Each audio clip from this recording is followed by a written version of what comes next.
So అసలు ఈ యొక్క నిరాహార దీక్షలో భాగంగా కంటోన్మెంట్ జీహెచ్ఎంసీలో విలీనం కావాలని చెప్పేసి ఈ యొక్క డిమాండ్ అనేది ఎప్పటి నుంచో నడుస్తుంది. అసలు వీళ్ళ మాటల ద్వారానే తెలుసుకుందాం. మీ యొక్క ప్రధాన డిమాండ్స్ ఏంటి, అక్కడ ఎదుర్కొంటున్న సమస్యలు ఏంటి? మేడం, ఈ దీక్షాస్థలి నేటికి 8వ రోజు. స్థానికంగా ప్రజలచే ఎన్నుకోబడ్డ ప్రజాప్రతినిధియే కంటోన్మెంట్ మర్జ్ కావాలని చెప్పి ప్రజల ఆకాంక్ష మేరకు ఇలా కూర్చుండి కేంద్ర ప్రభుత్వం కదిలొచ్చే విధంగా ఇలా కూర్చుండి ధర్నా చేస్తున్నాడు. మర్జర్ మూమెంట్ అని చెప్పి ధర్నా చేస్తున్నాం. ఎందుకు చేస్తున్నాం? మేము ఈ కంటోన్మెంట్ ప్రాంతం అనేది డిఫెన్స్ ఆధీనంలో ఉంటుంది. మాకు ఎటువంటి అభివృద్ధి కార్యక్రమాలకైనా దేనికైనా ఒక చిన్న బోరింగ్ వేయాలన్నా కూడా కేంద్ర ప్రభుత్వం కంటోన్మెంట్ బోర్డు నుంచి మాకు ఎన్ఓసీలు కావాలి. ఒక కమ్యూనిటీ హాల్ కట్టాలన్నా ఎన్ఓసీ కావాలా, ఒక బోరింగ్ వేయాలన్నా ఎన్ఓసీ కావాలా, ఒక రోడ్ వేయాలన్నా ఎన్ఓసీ కావాలా, ప్రతిదీ ఎన్ఓసీలు కావాలా. ఆ ఎన్ఓసీలు రావడంలోనే మాకు కాలం అయిపోతుంది. ఇలా గ్రేటర్ హైదరాబాద్ మొత్తము ఈస్ట్ వెస్ట్ నార్త్ సౌత్ మధ్యలో అయిపోయినా మేము కంటోన్మెంట్ ఇవ్వాలి. ఇదే రాష్ట్ర ప్రభుత్వం ఇంత పెద్ద గ్రేటర్ హైదరాబాద్ చేయడానికి 1 నెల సమయం తీసుకొని మొత్తం 27 మున్సిపల్ కార్పొరేషన్లు విలీనం చేసి మహానగరంగా తీర్చిదిద్దుతున్నారు. ఈ కంటోన్మెంట్ బోర్డు మర్జర్ చేయడానికి కేంద్ర ప్రభుత్వం దాదాపు ఒక 5 ఏళ్ల నుంచి ఇగో ఇయాల మర్జు రేపు మర్జు, ఇయాల మర్జు రేపు మర్జు అని చెప్పి దీన్ని డిలే చేస్తున్నారు. ఆ డిలే కాకుండా అతి తొందరలో ఇంకొక 4 నెలలలో ఎన్నికలు వచ్చేటి ఉన్నాయి గ్రేటర్ హైదరాబాద్కి, మహానగరానికి.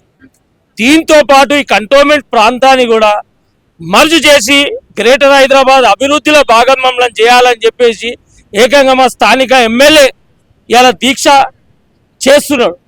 దానికి భారతదేశ వ్యాప్తంగా ఉన్న 62 కంటోన్మెంట్లో కూడా మంచి మూమెంటే వచ్చింది. ఎందుకంటే ఈ కేంద్ర ప్రభుత్వం ఇంత డిలే చేస్తున్న ఈ ప్రాసెస్కి ఇలా మా ముఖ్య ఏంటంటే ఇప్పుడున్న మన ముఖ్యమంత్రి రేవంత్ రెడ్డి గారు ఒకప్పుడున్న ఈ మల్కాజ్గిరి నియోజకవర్గానికి మా ఎంపీ, మా కంటోన్మెంట్ ప్రాంత సాధక బాధకాలు అన్నీ తెలిసిన వ్యక్తి. ఈ కంటోన్మెంట్ నియోజకవర్గంలో దాదాపు 15 ఏళ్ల నుంచి గల్లీ గల్లీ తిరిగి సమస్యలన్నీ తెలుసుకున్న వ్యక్తి శ్రీ గణేష్ గారు అని చెప్పి ఆయనకు ఉప ఎన్నికలలో అవకాశం ఇచ్చి గెలిపించి అలా కంటోన్మెంట్ అభివృద్ధిని హైదరాబాద్తో ధీటుగా చేయాలన్న ఆలోచన సీఎం గారు ఉన్నప్పటికీ కేంద్ర ప్రభుత్వ కబంధ హస్తాలు ఉన్నాయి. కంటోన్మెంట్ని ఎటు అభివృద్ధి చేసుకోలేకపోతున్నాం. ఇక మా ఎంపీ దాదాపు ఆయనకు 65,000 ఓట్ల మెజార్టీ ఇచ్చిన మా కంటోన్మెంట్ ప్రజలు. ఆయన ఢిల్లీలో ఉన్నాడు. 6 రోజులు 7 రోజులు ఢిల్లీలో ఉన్నాడు. ఢిల్లీ నుంచి ఆయన వస్తూ ఏదో పెద్ద శుభవార్త చేస్తాడు అనుకున్నాం. ఖాళీ డబ్బా ఖాళీ బిందెలు పట్టుకొని వచ్చిండు ఆయన. ఆయన ఏమంటాడు? మిశ్రమ స్పందన ఉందంట విలీన అంశానికి. నువ్వు ఎన్ని రోజులు కంటోన్మెంట్ గల్లీలలో తిరిగిన ఎంపీ, నువ్వు ఒక స్క్రిప్ట్ రైటర్లు ఇచ్చే ఇష్యూని పట్టుకొని నువ్వు మాట్లాడుతున్నావు. ఇలా మా ఎమ్మెల్యే గల్లీ తిరిగిండు కాబట్టి ఆయన గల్లీలో ఉన్న సమస్యలు తెలుసు. కంటోన్మెంట్ ప్రాంతం అభివృద్ధికి నోచుకోలేదన్న సంగతి తెలిసి ఇలా నువ్వు ఈడ దీక్ష చేస్తుంటే నువ్వు మిశ్రమ స్పందన ఉందని మాట్లాడుతున్నావు. కేవలం ఒక 10 మంది ఎన్నికలు కావాలని ఆకాంక్షించే నాయకులకు తొత్తుగా పనిచేస్తున్నావు నువ్వు. ఇలా కంటోన్మెంట్ ప్రజల సాధక బాధకాలు నీకు తెలియదా? ఇలా నువ్వు మాట్లాడుతున్నావు ఏమని అంటే నేను పెద్ద ఉద్యమకారులు అంటావు, తెలంగాణకే నేను తెలంగాణ సాధించిన అంటావు. గిదాను ఇలా మాట్లాడేది. ఇలా ఒక మాజీ నక్సలైటును ప్రజాపక్షాన పోరాడినా అని చెప్తావు.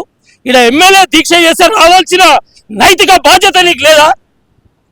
అంటే నువ్వు మా విలీన పోరాటాన్ని 10 మంది తొత్తులకు అమ్ముడు అయినవా? ఏం మాట్లాడుతున్నావు నువ్వు? ఇది మా ఆత్మగౌరవం, ఇది మా అస్తిత్వ పోరాటం. దాన్ని నువ్వు నీరు గార్చే విధంగా మాట్లాడుతున్నావు.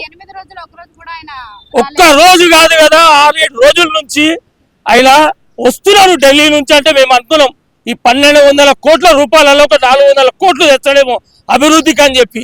ఏం లేదు. ఏం మాట్లాడుతున్నావు? ఏమనంటే గ్రీనరీ అంటావు, ఏమనంటే కాంక్రీట్ జంగల్ అంటావు. నీకు విలీన అంశం ప్రాసెస్ గురించి తెలియకపోతే మా దీక్షాస్థలికి రా, ఈడ కూర్చో, మేము చెప్తాం. మినిస్ట్రీ ఆఫ్ డిఫెన్స్ ప్రాసెస్ ఏమేమి చేసింది, కేంద్ర ప్రభుత్వం ఏమేమి చేసింది, మా ఎమ్మెల్యే గారు ఏం చేసింది, ప్రజల ఆకాంక్ష ఏముంది. నువ్వు ఎవరి ఆకాంక్ష గురించి మాట్లాడుతున్నావు? నీకు ప్రజలు ఓట్లేసి గెలిపించి నీకు తెలియదా? నువ్వు రాయుడికి విలీనమయ్యే వరకు మా పోరాటం ఆగది. మా పోరాటం, మా అస్తిత్వ పోరాటం, మా ఆత్మగౌరవ పోరాటం, మా అభివృద్ధి పోరాటం రేపటి మా పిల్లల బంగారు భవిష్యత్తుకు పోరాటం.